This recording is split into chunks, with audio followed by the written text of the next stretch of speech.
صاحب مشکات و امام خطیب التبریزی رحمہ اللہ فرماتے ہیں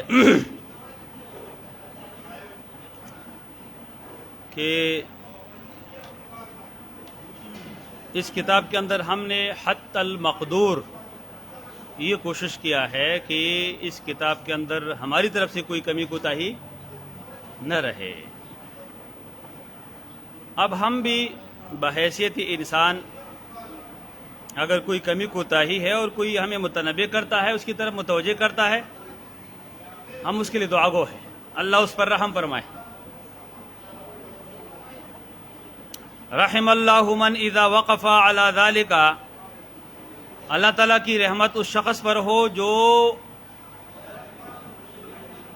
جس کو پتہ چلے علی ذالک ان کوتاہیوں میں سے کسی کوتاہی کے اوپر، نبہنا علیہ، اور وہ ہمیں اس پر کیا کرے، متنبہ کرے، وارشدنا طریق الصواب، اور اس میں ہمیں رہنمائی کرے سیدھا راستے کی طرف، یعنی اچھا مشورہ دے۔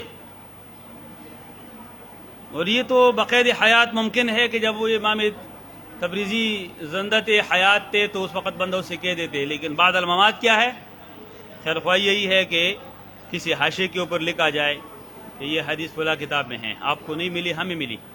اور آج کل اسباب علم تو بڑے وافر مقدار میں ہیں، جو کام بڑے بڑے لوگ نہیں ڈھونڈ سکتے تھے تو آج ڈھونڈ سکتے آپ۔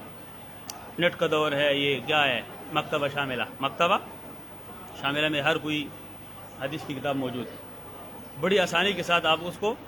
لیکن ان لوگوں نے بڑا کام کیا ہے کہ جس وقت مکتبہ شاملہ نہیں تھا، اور انہیں مکتبہ شاملہ جیسے اس طرح ابھی ماضی قریب میں شیخ البانی ہے رحمہ اللہ، ایک حدیث کو پتہ نہیں کہاں سے نکالا ہے اور لکھ کے دیا سلسلہ صحیحہ، ضعیفہ، ارواء الغلیل، اور کتاب الجامع، فلاں بہت ساری کتابیں، جامع صغیر وغیرہ۔ تو امام تبریزی بھی یہی فرماتے ہیں آپ سے، وَلَمْ آلُ جُهْدًا فِي التَّنْقِيرِ وَالتَّفْتِيشِ بِقَدْرِ الْوُسْعِ وَالطَّاقَةِ۔ تب ایسا ہوتا ہے کہ ایک انسان غفلت کا مرتکب ہو کر کے بوجھ اٹھا کر کسی اور کی کندھے کے اوپر ڈالتا ہے کہ بھائی تم ہی کرو۔ یہ کہتے ہیں کہ نہیں، یہ آپ کی طرف جو حوالہ کرتا ہوں نا میں ایک آدھ کتاب کو یا حوالے کو، تو اس میں میں نے حتی المقدور پوری کوشش کی ہے، پھر جب مجھے نہیں ملی ہے تو کیا کرو۔ ایسا بھی نہیں ہے کہ میں اپنا بوجھ اٹھا کے آپ کے کندھے کے اوپر رکھ رہا ہوں، نہیں، میں نے پوری کوشش کی ہے۔ وَلَمْ آلُ، اور میں نے کوتاہی نہیں کی، جہدن کوشش کرنے میں، فی التنقیر تلاش کرنے میں، والتفتیش اور تفتیش کرنے میں، آلو جہدن، آلو واحد متکلم کا صیغہ ہے، اور جہدن منصوب بنا بر مفعولیت، آلو جہدن، کیونکہ یہ آلو متضمن ترکہ کے معنی کے لیے ہے۔ ولم اترک جہدن، میں نے کوئی کوشش چھوڑی نہیں۔ یا یہ جو جہدن ترکیبی لحاظ سے یہ منصوب بنزع الخافض کہلاتے ہیں۔ اصل میں یہ ہے کہ ولم اقصر فی الاجتہاد، تو فی جاری مجرور، جو مجرور ہے فی حرف جر، اس کو ہٹا کر کے اور پھر اس کی جگہ پر نصب دیا جاتا ہے، وہ کہلاتا ہے منصوب بنزع الخافض۔ خافض خفض جر کو کہتے ہیں، جار کو ہٹا کر کے نصب دیا جاتا ہے۔ ولم اقصر فی الجہد،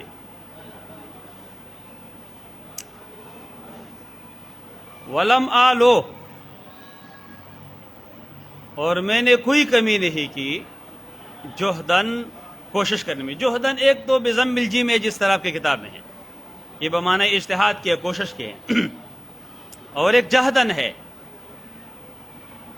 اللہم انی اعوذ بک من جہد البلاء ودرک الشقاء، وہ دعا کے اندر جو ہے جہد البلاء، جہد تکلیف کو کہتے ہیں، بلاؤں کی، مصیبتوں کی تکلیف سے اللہ میں تیری پناہ چاہتا ہوں، وہاں تکلیف کا معنی ہوگا۔ فی التنقیر والتفتیش، تنقیر اور تفتیش الفاظ مترادفہ ہے، معمولی فرق ہے، اس لیے لفظ تنقیر جو ہے یہ غیر مشہور تھا، تو عطف تفسیر لا کر کے اس کی تفسیر کر لی تفتیش کے ساتھ. اور عطف تفسیر کا مقصد بھی ہوتا ہے کہ غیر معروف لفظ کی وضاحت ہو ایک معروف لفظ کے ساتھ، مشہور لفظ کے ساتھ. میں نے کوئی کوشش نہیں چھوڑی، میں نے کمی نہیں کی کوشش کے اندر. ولم آلو، میں نے کمی، ولم اقصر، میں نے کمی نہیں چھوڑی جہدن کوشش کے اندر، کوشش میں، فی تنقیر تلاش کے اندر، و تفتیش اور تفتیش کے اندر، بقدر الوسع والطاقہ اپنے بس اور طاقت کے مطابق، جتنے میرے قدر ہے، طاقت ہے، بس کے اندر جتنا کچھ ہے، اتنی تفتیش اور تلاش کے اندر میں نے کوئی کمی نہیں چھوڑی، کوئی کمی کوتاہی نہیں چھوڑی. وسع اور طاقہ یہ بھی مترادف الفاظ ہے، معمولی سا اس میں فرق ہے. وسع اس کام کو کہتے ہیں کہ جس کو آپ ادا کریں آسانی کے ساتھ، وسع اس کو کہتے ہیں. ایک تندرست آدمی رات کو اٹھتا ہے تو کوئی مسائل نہیں ہے اس کو. اور طاقت تو اس وقت استعمال ہوتا ہے کہ جب آپ اس کام کو ادا تو کرے لیکن کچھ مشقت کے ساتھ. وسع میں مشقت نہیں ہوتی، آسانی کے ساتھ. ایک نوجوان روزہ رکھے. اور طاقت اس وقت استعمال ہوتا ہے کہ ایک بوڑھا روزہ رکھتا ہے، ایک مریض روزہ رکھتا ہے، اس کو خواہ مخواہ کیا ہوتا ہے، ضرور نہ کوئی تکلیف ہوتی ہے، مشقت ہوتی ہے. وَنَقَلْتُ ذَلِكَ الْاخْتِلَافَ كَمَا وَجَدْتُ، اور الفاظ اور متن کے اختلاف کو میں نے نقل کیا ہے جسی طرح میں نے مصابیح کے اندر پایا ہے. کیا مقصد ہے؟ اختلاف الالفاظ کبھی کبھی ذکر کرتے ہیں امام تبریزی رحمہ اللہ، کبھی صاحب مشکات نے ذکر نہیں کیا ہوتا ہے، مصابیح نے یہ مشکات والا ذکر کرتا ہے. ایک روایت اگر ملی ہے نا تو یہ کہتے ہیں وفی روایت قضا، وفی روایت قضا، وفی روایت قضا. یہ الفاظ بھی ہے لیکن ایک روایت میں ان الفاظ کی بجائے یہ الفاظ ہے. ایک میں اس طرح ہے، دوسرے میں اس طرح ہے. وَنَقَلْتُ ذَلِكَ كَمَا وَجَدْتُ، اختلاف میں نے اسی طرح ذکر کیا ہے جس طرح میں نے پایا ہے کتابوں کے اندر. وَمَا أَشَارَ إِلَيْهِ رضی اللہ عنہ من غریب او ضعیف او غیر ما بینت وجہہ غالبا.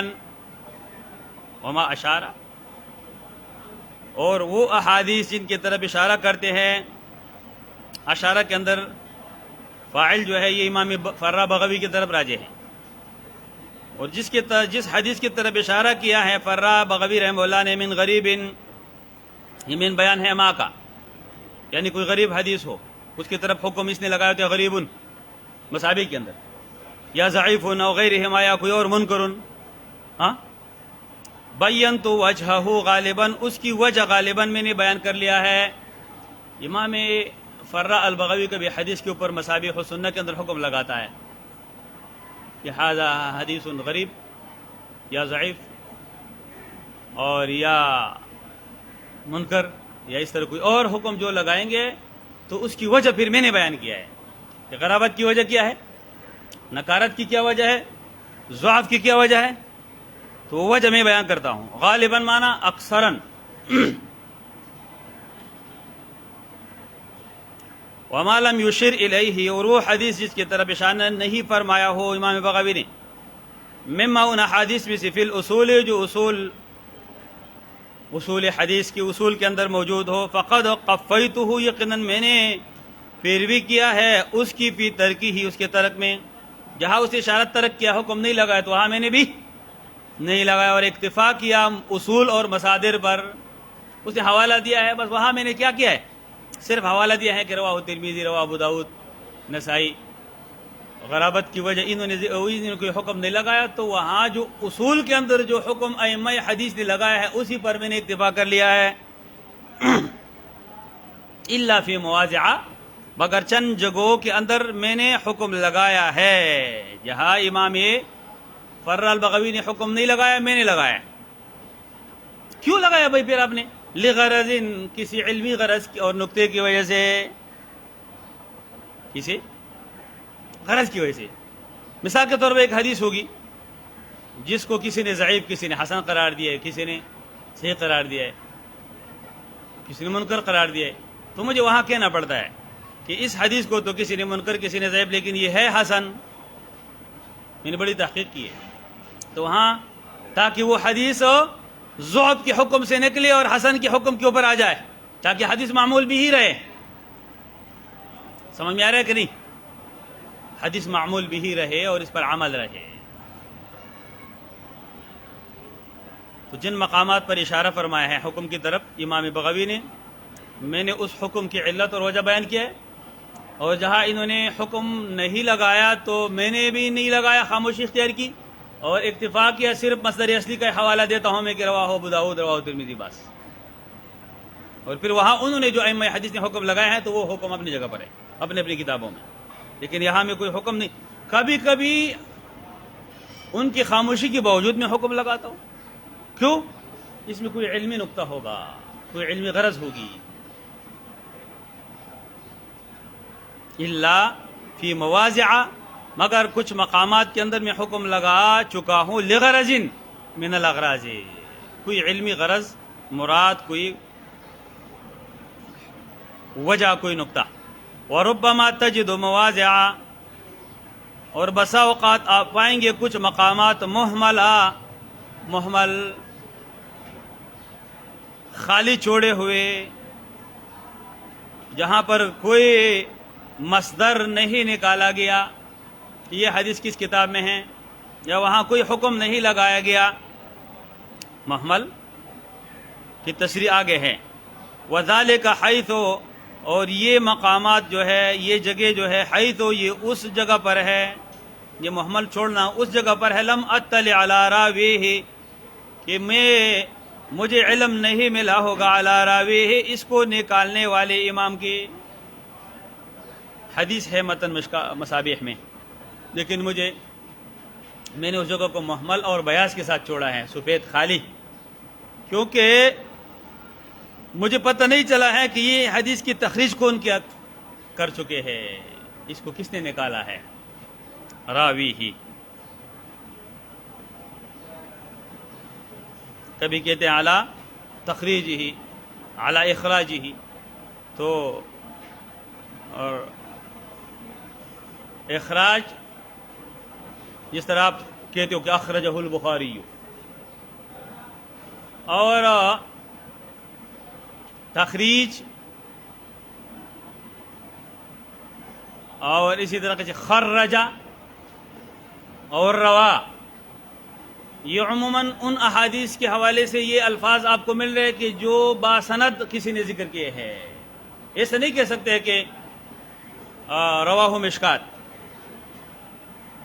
نہیں، یہاں رواہو کا لفظ اس وقت استعمال ہوگا جب باسند ہو. مشکات میں سند ہے، ریاض صالحین شریف میں سند ہے، بلوغ المرام میں سند ہے، تو آپ اس طرح نہیں کہہ سکتے ہو کہ خرجہ یا اخرجہ ابن حجر فی بلوغ المرام، اس طرح نہیں کہہ سکتے ہو. آپ کہہ سکتے ہو ذکرہ ابن حجر، صحیح ہے نا، ذکرہ ابن حجر.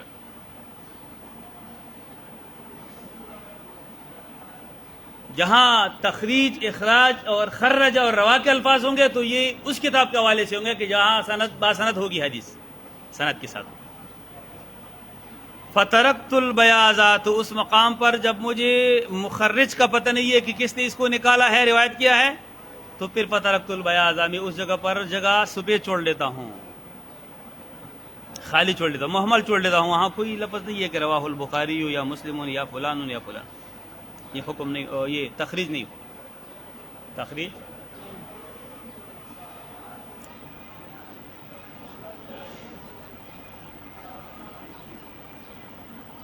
فَإِنْ عَثَرْتَ عَلَيْهِ، اب میں نے تو مجھے تو نہیں ملا ہے اس حدیث کا کوئی مخرج، ملا نہیں ہے کہ یہ اس کی تخریج کس نے کیا ہے، یہ اس کی روایت کس نے باسند کیا ہے. اگر مجھے پتہ نہ چلی، فَإِنْ عَثَرْتَ عَلَيْهِ، اگر آپ کو پتہ چلے، فَالْحِقْهُ بِهِ، آپ وہ اس بیاض پہ لگا دو، جو جگہ میں نے بیاضاں چھوڑی ہے نا وہاں پر لکھ دو کہ رواہ البزار یا رواہ ترمذی یا رواہ ابو داؤد فلاں فلاں. فَالْحِقْهُ بِهِ، اس بیاض والی جگہ پر کے ساتھ ملا دو ہو اس راوی کو. احسن اللہ جزاءک، میں تمہیں دعا دے سکتا ہوں اللہ تعالیٰ تیری جزا اور ثواب کو بہتر انداز میں کر دے. احسن اللہ تعالیٰ بہتر کر دے جزاءک، تیرے ثواب اور اجر اور جزا. اور یہ بڑے مجیب دعا شخص ہے، اجابت ہے اس کی دعا میں، اللہ تعالیٰ قبول کرتا ہے. بڑے نیک انسان ہے، اس لیے کہ اس نے نیچی دعا کی ہے، دیکھو وہ پوری قبول ہو گئی ہے، مستجاب الدعوات میں سے ہے. وَسَمَّيْتُ الْكِتَابَ بِمِشْكَاتِ الْمَصَابِيحِ، میں نے کتاب کا نام رکھا ہے مشکات المصابیح کے ساتھ. اس کتاب کا نام مشکات المصابیح ہے، اور بالکل الاسم موافق المسمى ہے. مشکات کس کو کہتے ہیں؟ تاقچے کو کہتے ہیں، جس میں مصباح دیا ہوتا ہے، چراغ، شمع جہاں روشن کیا جاتا ہے. اور اس میں مشکات میں فائدہ یہ ہوتا ہے کہ اگر آپ نے دیا ادھر رکھا ہے نا، اس کی اتنی روشنی نہیں ہوگی جس طرح ایک تاقچے کے اندر رکھ کر اس کی روشنی جمع ہے اور تیز، اور ادھر تو روشنی پھیلی ہوئی ہے. تو بعین ہی یہ جو کتاب تھی نا، اس کی روشنی پھیلی ہوئی تھی، مشکات کی قالب میں ڈال کر، مشکات لکھا ہے نا انہوں نے، مشکات کے قالب میں مصابیح کو ڈال کر اس کی روشنی تیز ہو گئی. وضاحت ہو گئی کہ نہیں؟ اب پہلے تو پتہ نہیں تھا کہ صحابی کی حدیث سے پتہ چلا ہے، پہلے پتہ نہیں تھا کہ یہ حدیث کس کتاب میں ہے، مصادر اصلیہ کے اندر، وہ بھی پتہ چلا کہ یہ فلاں کتاب کے اندر ہے.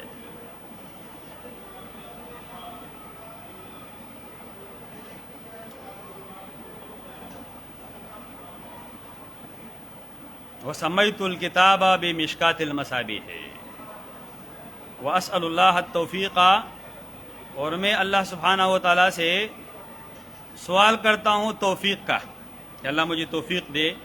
والإعانة، اور اللہ سے مانگتا ہوں مدد. والہدایت، اور اللہ سے ہدایت اور سیدھا راستے کا طالب ہوں. والصیانت، اللہ تعالیٰ سے میں دعا مانگتا ہوں صیانت کا، کہ اللہ مجھے محفوظ کر دے خطاؤں سے، لغزشوں سے اس کتاب کے اندر. وتیسیر ما اقصدہ، اور میں اللہ سے مانگتا ہوں کہ آسان کر دے ما وہ کچھ اقصدہ جس کا میں قصد اور ارادہ کرتا ہوں. وینفعنی، اور یہ اللہ سے مانگتا ہوں کہ مجھے نفع دے فی الحیات و بعد الممات، زندگی میں اور موت کے بعد. وجمیع المسلمین، اور تمام مسلمانوں کو، مردوں کو اور تمام مسلمان عورتوں کو.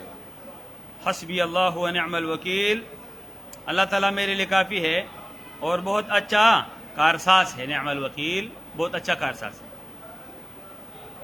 ولا حول ولا قوة الا باللہ العزیز الحکیم. ولا حول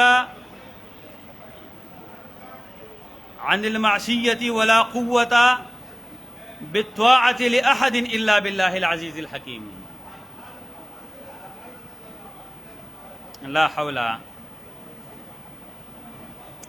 عن المعصیت گناہ سے، الہ نفی الجنس کے لیے عن المعصیت کیا نکالو؟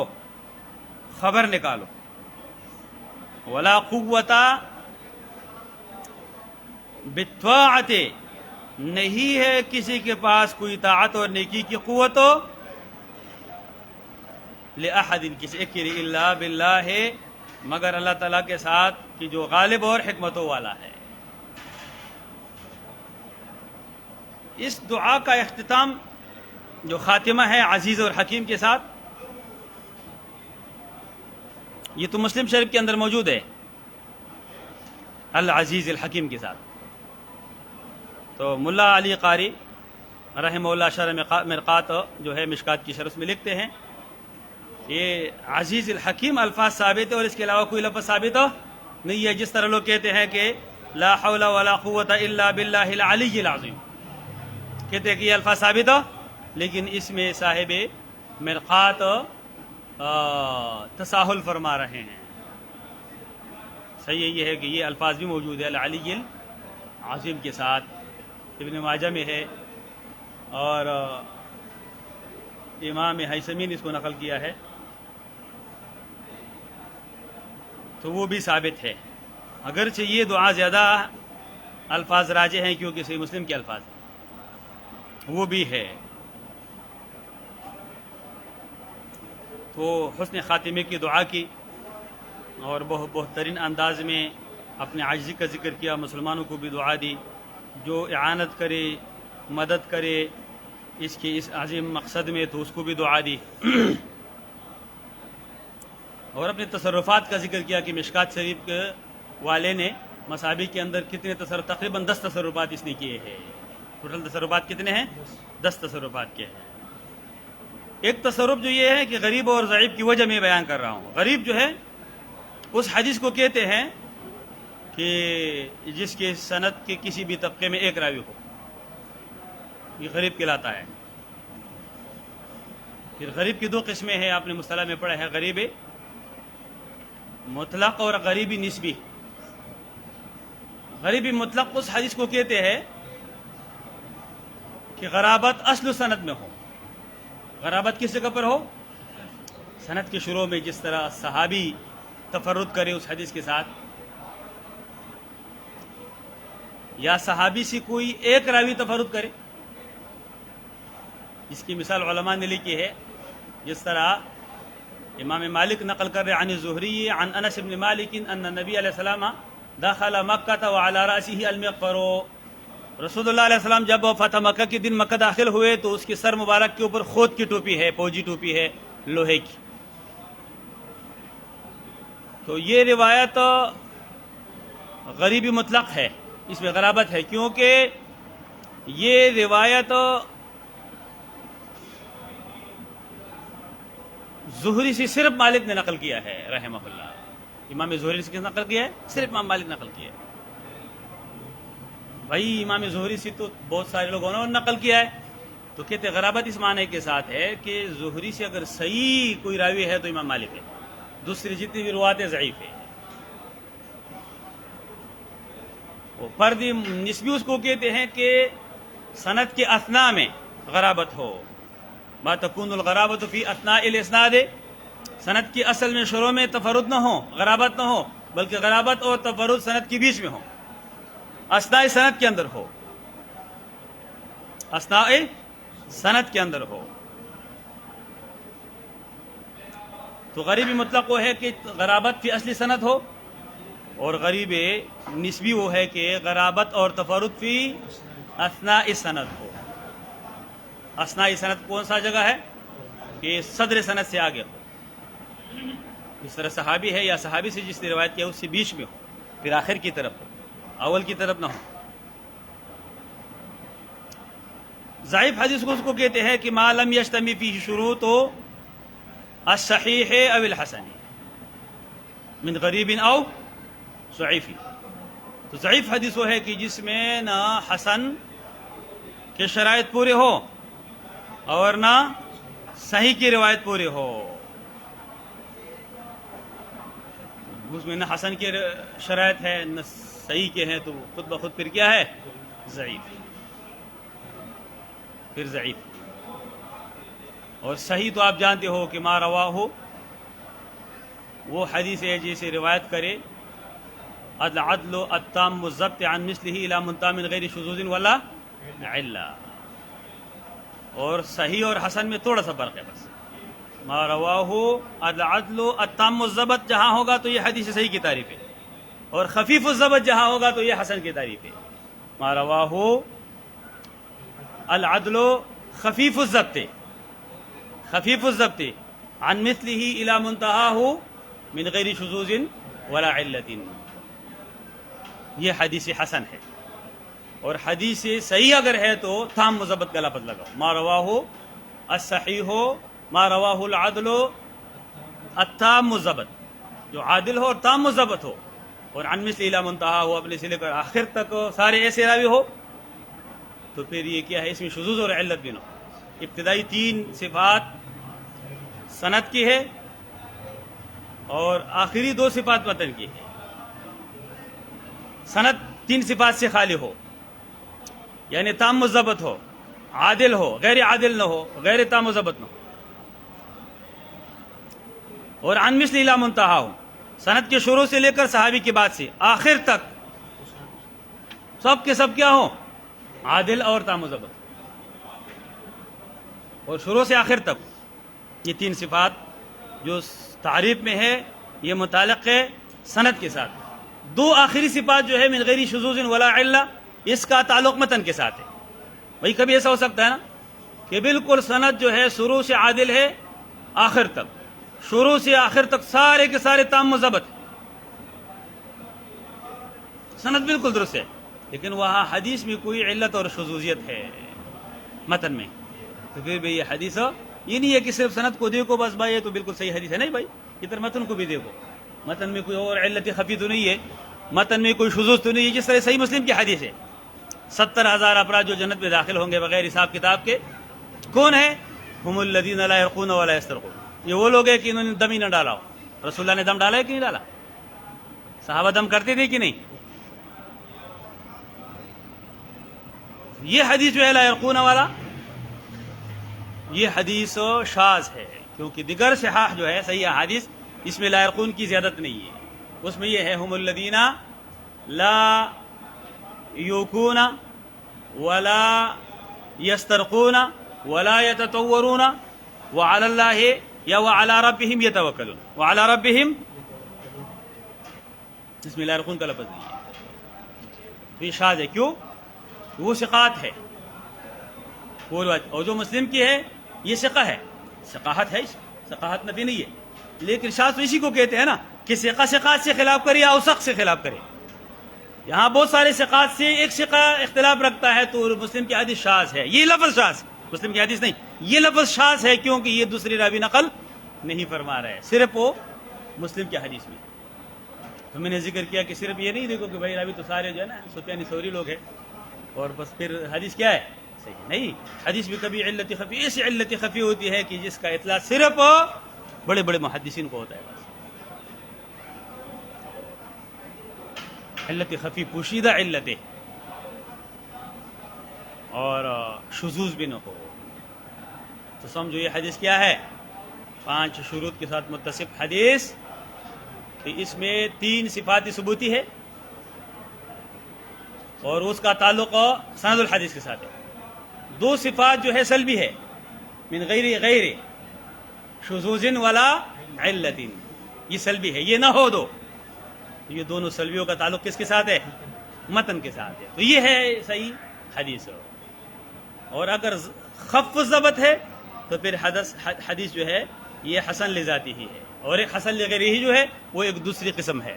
وہ ہے تو ضعیف، لیکن ایک ضعیف بھی لیے گزاری والا ضعف ہے، دوسری ضعیف بھی لیے ضعف گزارے والا ہے، تیسری ضعیف بھی لیے ضعف گزارے والا ہے. تو گزارے والا 3 ضعیفوں کو ملا کر حسن لغیرہ، مشکل سے حسن لغیرہ تک یہ حدیث پہنچ جاتی ہے. محققین اس کے قائل ہے، مانتے ہیں اس کو. کچھ علماء کا خیال یہ ہے کہ حسن لغیرہ کی کوئی حیثیت نہیں، جس طرح حافظ زبیر علی زئی صاحب رحمہ اللہ وغیرہ تھے، لیکن یہ قول تشدد پر مبنی ہے. جمہور اہل سنت کا قول یہ ہے کہ حسن لغیرہ بھی حجت ہے، حسن لغیرہ بھی حجت ہے.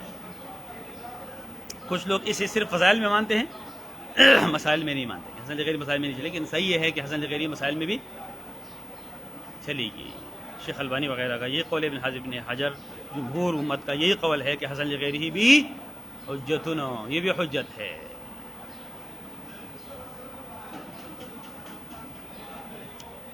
اور منکر کس کو کہتے ہیں؟